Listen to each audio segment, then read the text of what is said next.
Okay, another thing I want to mention too is concerning the part of the crucifixion and how,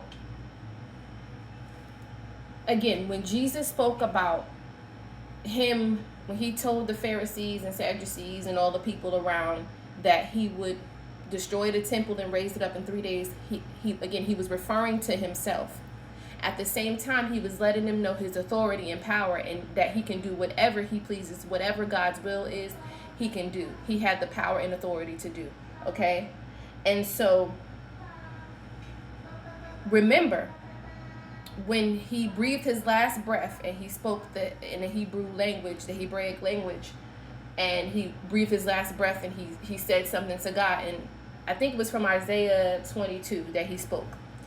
And he breathed his last breath, and then right after that, gross darkness filled the earth, okay? And the temple split. That temple that he was telling them, he was talking about himself. But it was a parable, but it was also a prophecy, okay? And so he was letting them know that that's what is going to happen to him. They're going to bury him or whatever. They're going to crucify him, and he's going to be buried, and he's going to rise again on the third day. And he was also referring to the temple, though, because guess what? God always wants to get the glory, right? God always wants to show his power strong. Hallelujah. And so, because, as the word says, we speak to them in parables, because seeing they see not, understanding they understand not, okay? So that he was speaking to them in a parable, but he was also giving them a real life scenario of what he can do. He was talking about himself, and they're thinking that he was talking about the real temple, all right? So because they don't understand, he has to speak to them in a parable in terms that they can understand, right?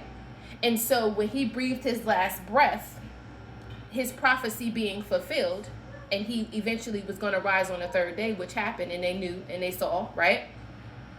He still had to let them know, literally, that he still was going to split that temple in half, because y'all can't understand the will of God and the plan of God. Y'all can't understand. I speak in a mystery.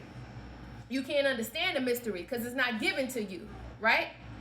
But either way, I'm going to speak in terms that you do understand. And I'm going to split that temple in half. I was talking